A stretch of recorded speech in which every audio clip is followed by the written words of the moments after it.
اللہ کے پیارے حبیب حضور سرور کائنات صلی اللہ تعالیٰ علیہ وسلم نے ارشاد فرمایا کہ اپنی اولاد کو نماز پڑھنے کا حکم دو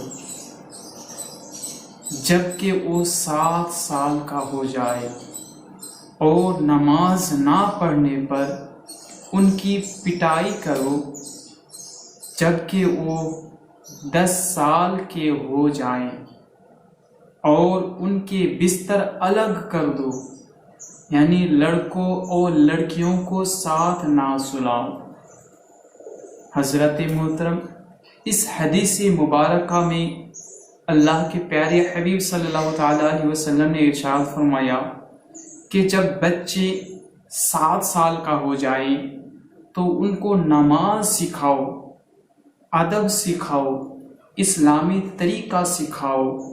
اور اس حدیث پاک میں ارشاد ہے کہ جب 7 سال کے ہو جائے تو ان کو نماز پڑھنے کا حکم دو۔ دونوں حدیثوں کو ملا کر معلوم ہوا کہ جب بچی 7 سال کا ہو جائے تو ان کو نماز سکھائے اور پڑھنے کا بھی تاکید کرے، البتہ سختی اس وقت کرے جب 10 سال کے ہو جائے، اس وقت نماز پڑھے، نماز نہ پڑھے تو ان کی پٹائی بھی کرے۔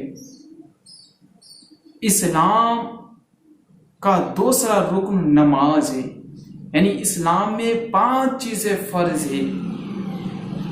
پہلا توحید و رسالت، دوسرا نماز، تیسرا روزہ، حج، زکوٰۃ، یہ اسلام کے فرائض ہیں، لیکن ان میں اسلام کے جو دوسرا فرائض ہے وہ نماز ہے۔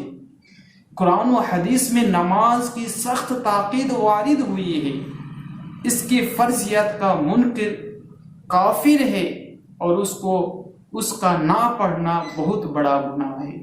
یعنی اگر کوئی بھی شخص نماز کا انکار کرے کہ نماز کوئی چیز نہیں، نماز جیسی فرض جیسی کوئی چیز نہیں، تو وہ کافر ہو جائے گا، اور اگر وہ نماز نہیں پڑھتا ہے تو کافر نہیں ہوگا، لیکن بہت زیادہ گناہ ہے، بہت بڑا گناہ ہے۔ سورہ روم میں اللہ تبارک و تعالیٰ ارشاد فرماتا ہے وَأَقِيمُوا الصَّلَاةَ وَلَا تَكُونُوا مِنَ الْمُشْرِكِينَ، یعنی نماز قائم کرو اور مشرکین میں سے نہ بنو۔ اللہ، آپ سوچ سکتی ہیں اللہ تبارک و تعالیٰ نے ہم مومنوں کا پہچان ایک طرح سے بتا دیا کہ نماز قائم کرو اور مشرکین میں سے نہ بنو، یعنی جو نماز قائم کرے گا وہ مشرکین میں سے کبھی نہیں ہو سکتا، اور جو نماز نہیں پڑھتا ہے خدا نہ خواستہ وہ مشرکین میں سے بھی شمار ہو جائے گا۔ ایک حدیث مبارکہ میں اللہ کے حبیب نے ارشاد فرمایا کہ العہد الذی بیننا وبینہم الصلاۃ فمن ترکها فقد کفر، یعنی ہمارے اور کافروں کے درمیان جو اصلی اور واقعی میں فرق ہے، جو حقیقت میں فرق ہے، وہ نماز نہ پڑھنے کا فرق ہے۔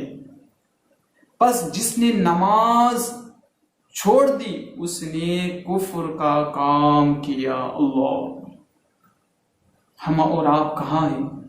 آپ سوچے تو ذرا، اللہ کے پیارے حبیب صلی اللہ تعالیٰ علیہ وسلم نے ارشاد فرمایا کہ ہمارے اور کافر کے درمیان جو فرق ہے، یعنی مسلمان اور کافروں کے درمیان جو فرق ہے، مشرکین کے درمیان جو فرق ہے، وہ نماز ہے۔